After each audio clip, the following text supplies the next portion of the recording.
Bendita Esperança, com o pastor Eliezer Freitas. Jesus Cristo poderá voltar ainda hoje. Se ele não voltar, estaremos esperando por ele amanhã. Igreja da Bendita Esperança, Rua Augusto Trombini, 444, no alto da cidade.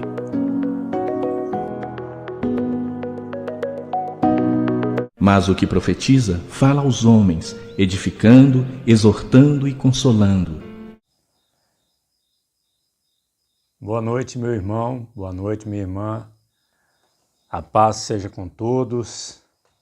Nós estamos aqui mais uma vez, mais uma noite, nessa terça-feira, para juntos estudarmos a Santa Bíblia, para juntos meditarmos um pouco na Palavra de Deus. Isso irá nos fazer muito bem, porque nem só de pão viverá o homem, mas de toda palavra que sai da boca de Deus.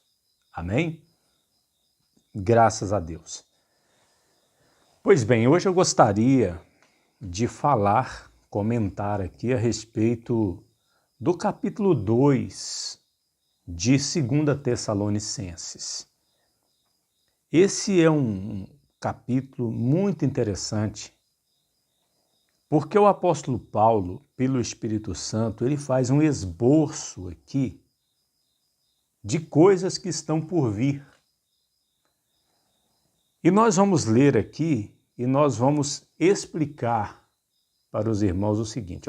Quando nós começarmos a ler, o irmão, a irmã, vai perceber que aqui está falando do dia de Cristo, está falando da apostasia, e tem uma expressão também que precisa ser explicada.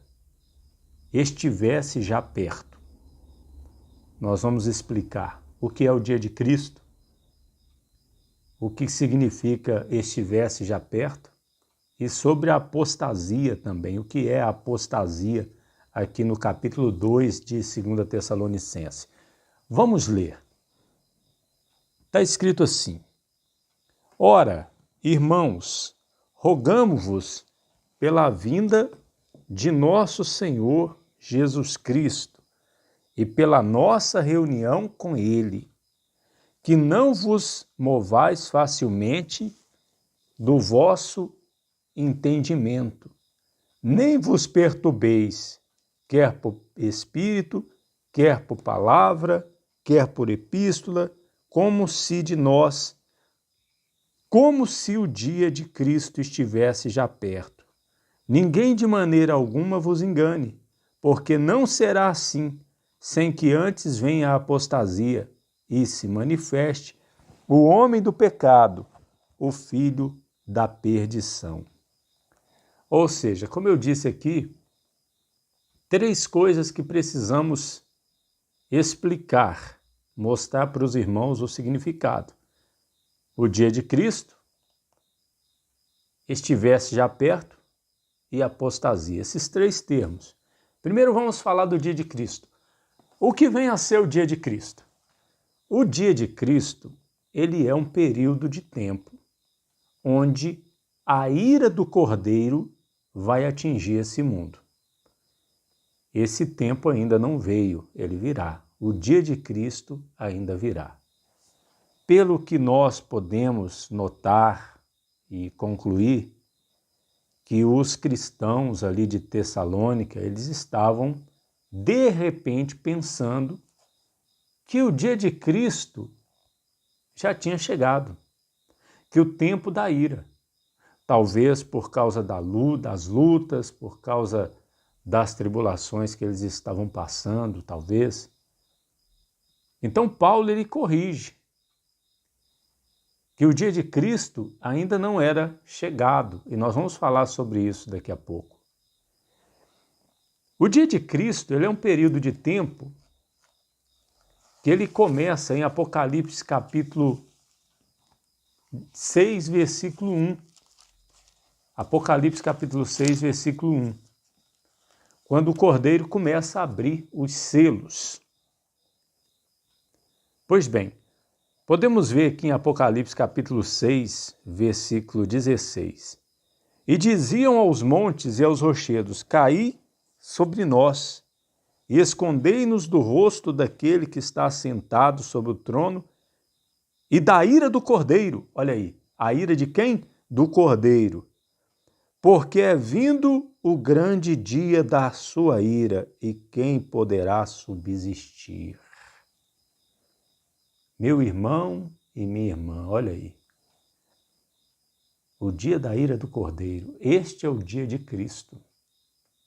Então, os homens se dão conta que já estão vivendo no dia de Cristo aqui em Apocalipse 6, 16 e 17.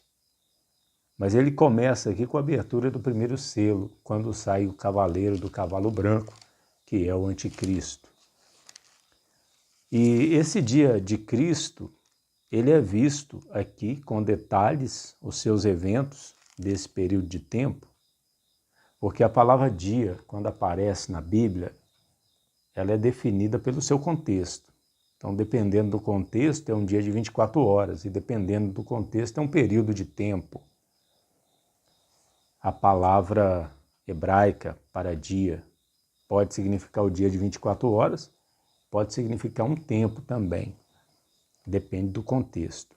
Então, o dia de Cristo aqui não é um dia de 24 horas, é um tempo, é um período de tempo.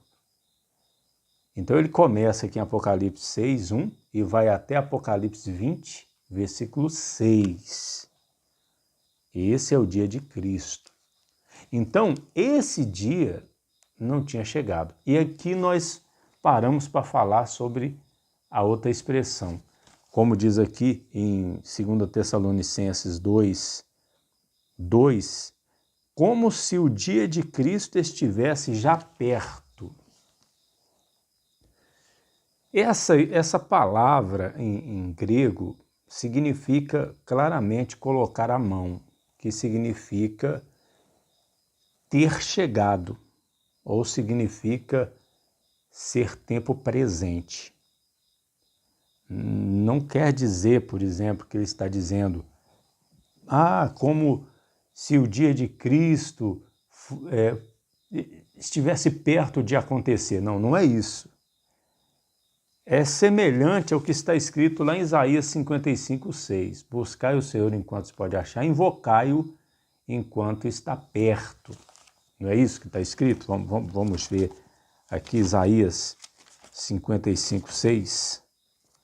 Vamos conferir aqui. Isaías 55, versículo 6. Buscai o Senhor enquanto se pode achar, invocai-o enquanto está perto. Ou seja, ele estava perto ali a tempo presente. Perto, tempo presente. Hoje nós podemos invocar o Senhor, pois ele está perto. Então é perto nesse sentido. Então, Paulo está dizendo para aqueles irmãos, o dia de Cristo não é chegado, nós não estamos vivendo o dia de Cristo. Nós não estamos vivendo. Ele não está perto, ele não está acontecendo ainda. Aí ele vai dizer por quê? Porque antes que venha o dia de Cristo, ou seja, os eventos lá de Apocalipse 6 em diante, é necessário que venha a apostasia. E aí, se você lê muitos autores evangélicos, mestres evangélicos, você vai ver que eles definem até vários dicionários evangélicos apostasia como rebelião contra Deus. Se você ler até algumas traduções, está lá, rebelião contra Deus, revolta contra Deus. Se você perguntar a muitos pastores aí, eles vão dizer revolta contra Deus. Mas, na verdade, apostasia, a palavra apostasia quer dizer, ela não foi traduzida para o português. A palavra apostasia que está aqui, ela traduzida é simplesmente afastamento, retirada, simplesmente. Apostatar, retirar, apostasia, retirada. Então está dizendo, Paulo está dizendo aqui que não será assim sem que antes venha a retirada. Simplesmente isso. Ah, pastor, nós temos que recorrer ao grego? Não. Nós temos que ir para a língua grega para provar? Não precisamos, porque a própria palavra de Deus mostra. A própria palavra mostra em 2 lugares. Primeiro lugar, se nós formos algumas páginas para frente, na carta do apóstolo Paulo a Timóteo, capítulo 4, primeira carta, ele diz: mas o Espírito expressamente diz que nos últimos tempos apostatarão,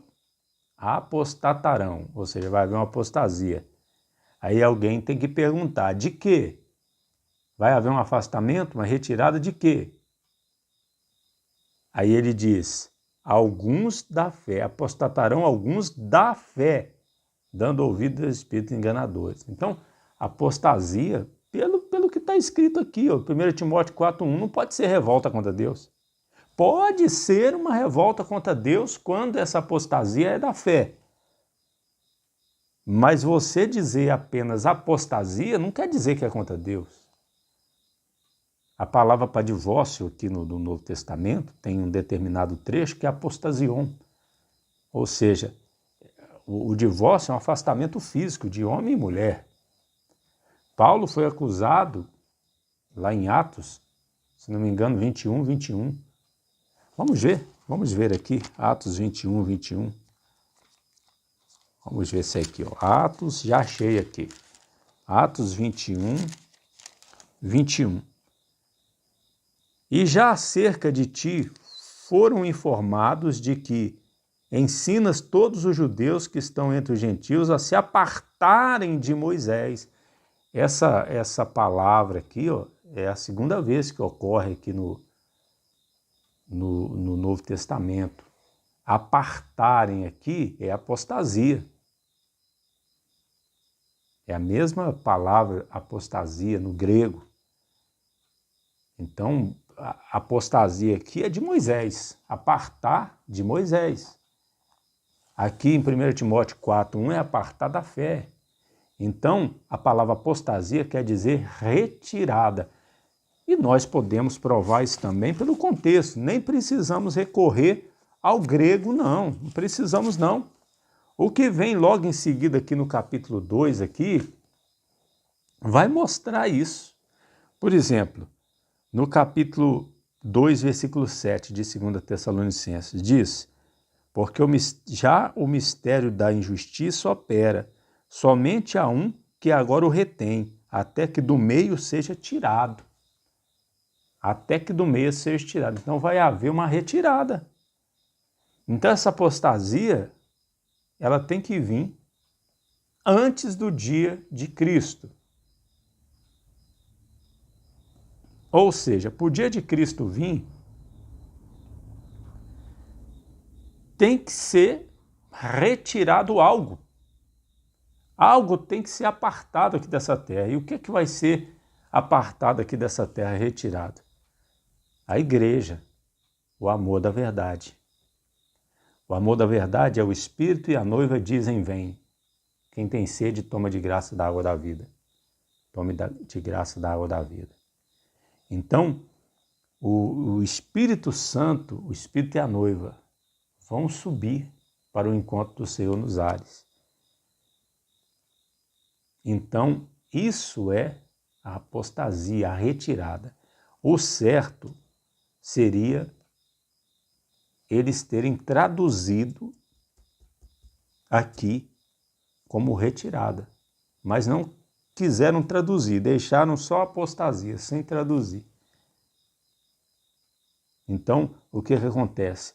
Nós temos que explicar que essa palavra traduzida é apenas retirada. Então, Paulo está dizendo, sem que antes venha a retirada e se manifeste o homem do pecado, o filho da perdição. Veja que, para vir o dia de Cristo, tem que acontecer duas coisas: a retirada da igreja, o arrebatamento da igreja, e o anticristo tem que manifestar, porque ele vai fazer uma aliança com muitos. Ou seja, o cavaleiro do cavalo branco, o primeiro selo tem que ser aberto. Aí começa o dia de Cristo.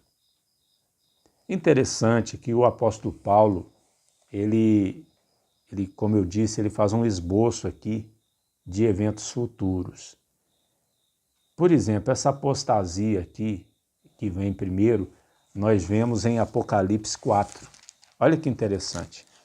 Apocalipse 4, nós vemos a apostasia, a retirada da noiva, da igreja, do amor da verdade aqui dessa terra.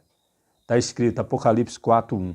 Depois destas coisas olhei, e eis que estava uma porta aberta no céu, e a primeira voz, que como de trombeta ouvira falar comigo, disse: sobe aqui, e mostrar-te-ei as coisas que depois destas devem acontecer. E logo fui arrebatado no espírito, e eis que um trono estava posto no céu, e um assentado sobre o trono. Ou seja, aqui acontece um arrebatamento do apóstolo João, que é um tipo do arrebatamento, que é o sinal que o arrebatamento acontece aqui, ó, justamente depois das 7 cartas do período da igreja. Então, primeiro vem a apostasia. Depois, a manifestação do homem do pecado. Isso está em Apocalipse 6. Veja o que está escrito, versículo 1. E havendo o cordeiro aberto um dos selos, olhei e ouvi um dos 4 animais que dizia como voz de trovão: vem e vê. E olhei, e eis um cavalo branco, e o que estava sentado sobre ele tinha um arco, e foi-lhe dada uma coroa, e saiu vitorioso para vencer. Ou seja, aqui é a manifestação do homem do pecado, do engano. Nós podemos ver o dia de Cristo, então, aqui em Apocalipse 6, 16, 17, vou ler novamente. E diziam aos montes e aos rochedos: caí sobre nós, e escondei-nos do rosto daquele que está sentado sobre o trono e da ira do Cordeiro, porque é vindo o grande dia da sua ira, e quem poderá subsistir? Ou seja, nós vemos aqui então, primeiro o arrebatamento, capítulo 4, versículo 1 e 2. Depois a manifestação do homem do pecado, Apocalipse 6, do 1 ao 2. Só então que já está vigente o dia de Cristo. E os homens se dão conta disso em Apocalipse 6, 16, 17. Interessante que Paulo diz aqui também,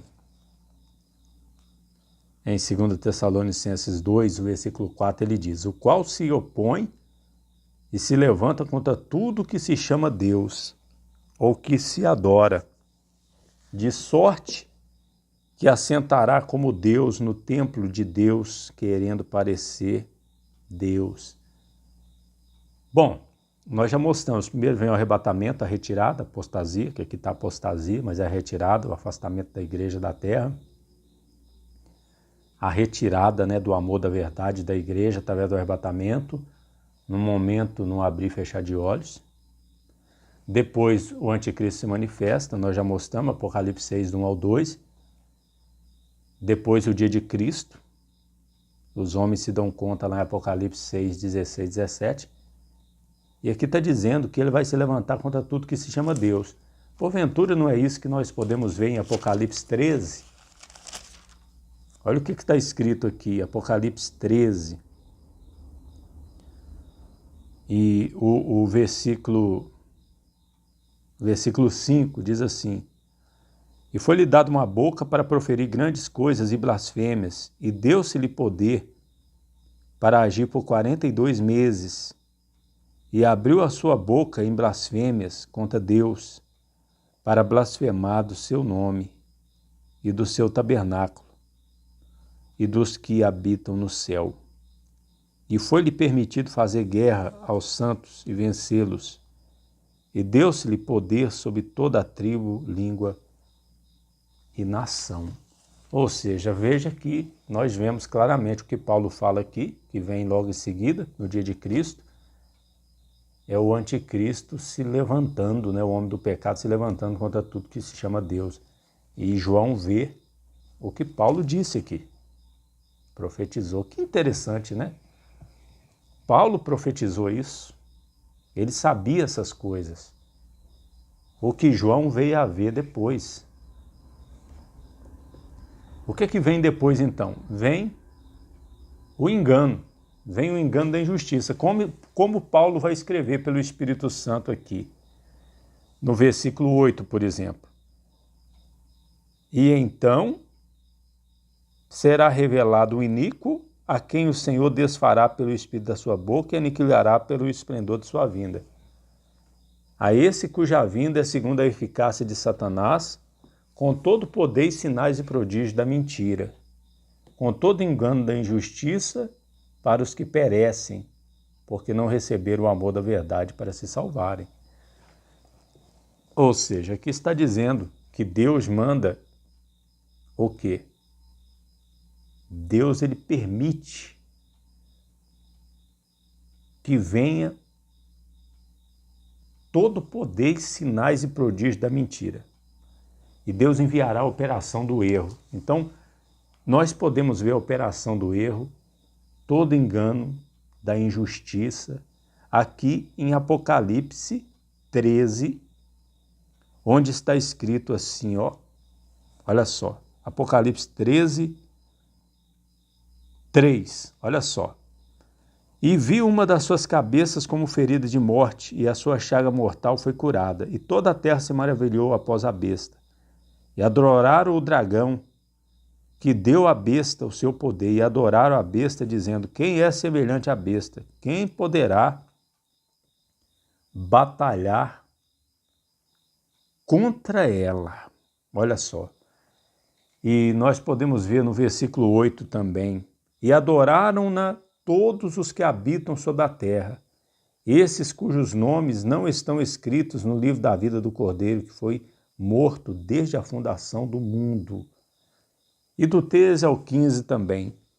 E faz grandes sinais, de maneira que até fogo faz descer do céu à terra à vista dos homens. E engana os que habitam na terra. Olha aí, engana os que habitam na terra. É o engano da injustiça que Paulo fala lá. E engana os que habitam na terra com sinais que lhe foi permitido que fizessem em presença da besta, dizendo aos que habitam na terra que fizessem uma imagem à besta que tinha ferida da espada e vivia. E foi-lhe concedido que desse espírito à imagem da besta, para que também a imagem da besta falasse, e fizesse que fossem mortos todos que não adorassem a imagem da besta. É incrível, né? Veja que foi revelado para Paulo. Paulo já sabia, João vê e escreve para as 7 igrejas. É por isso que eu disse que Paulo dá um esboço aqui do Apocalipse. Que coisa interessante, né? Agora, primeiro vem a retirada do amor da verdade. Tanto é que Paulo vai dizer aqui, ó, 2 Tessalonicenses 2, versículo 5. Não vos lembrais de que estas coisas vos dizia quando ainda estava convosco? E agora vós sabeis o que o detém, para que a seu próprio tempo seja manifestado. Então tem algo que detém o anticristo e o mistério da iniquidade. Tem algo que detém ele para ele ser manifestado em ocasião própria. É o quê? É o amor da verdade. O Espírito e a noiva dizem: vem, quem tem sede, beba de graça da água da vida. O Espírito Santo com a igreja. Quando a igreja subir, o Espírito Santo vai subir também. Obviamente que o Espírito Santo, ele é onipresente. Assim como Jesus também, ele é onipresente. Ele pode estar em vários lugares ao mesmo tempo. Mas significa que o Espírito e a noiva não vão estar mais agindo com o amor da verdade. Não vão deter mais o anticristo, vão ser retirados aqui dessa terra. Então vem a manifestação do anticristo, o dia de Cristo começa, vem todo engano da injustiça, os que perecem, que não foram salvos. Veja que a operação do erro, o engano da justiça, não vem para quem crê, vem para quem não acolheu o amor da verdade. Então a igreja vai ser tirada da terra antes do dia de Cristo. Antes do dia de Cristo, a igreja vai ser retirada da terra. E depois, o que vem? Paulo vai dizer aqui, ó. E então será revelado o iníquo, a quem o Senhor desfará pelo espírito da sua boca, aniquilará pelo esplendor da sua vinda. Ao final aqui do anticristo. E nós podemos ver justamente isso que Paulo diz aqui, em Apocalipse 19, o versículo de número 20.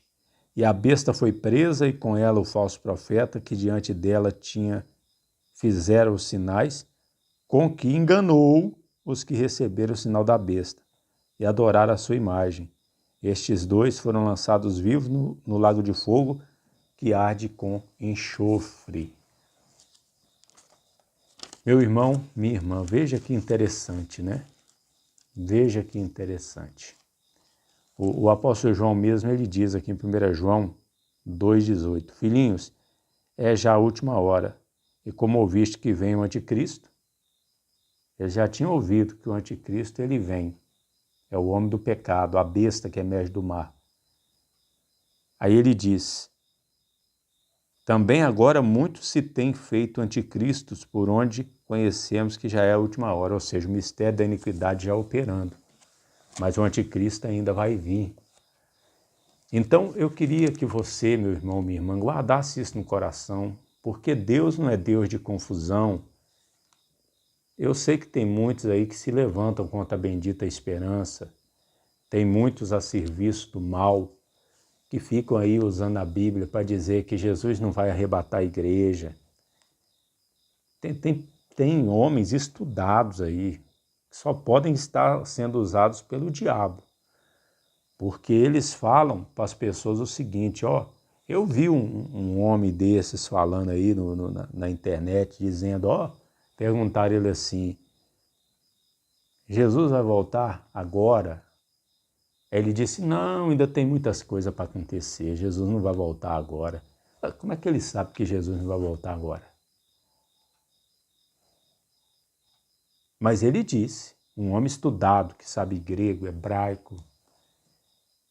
Só que tem muitos outros homens de Deus que sabem grego e hebraico, que falam do jeito que eu estou falando aqui. Tem muitos homens de Deus. O que eu estou pregando aqui, eu aprendi de homens de Deus. Não é ideia minha. Então, se tem aqueles homens estudados, cultos, que sabem o grego, o hebraico, que são usados pelo inimigo para poder lutar contra a bendita esperança, existem outros também que falam a verdade. Então, tem um grande teleevangelista aí do Brasil aí, que eu peguei um livro dele, eu estava lendo, até achando bonitas as palavras, até que chegou um momento que ele disse, olha, Jesus não vai voltar agora. Ainda tem muitas coisas para acontecer.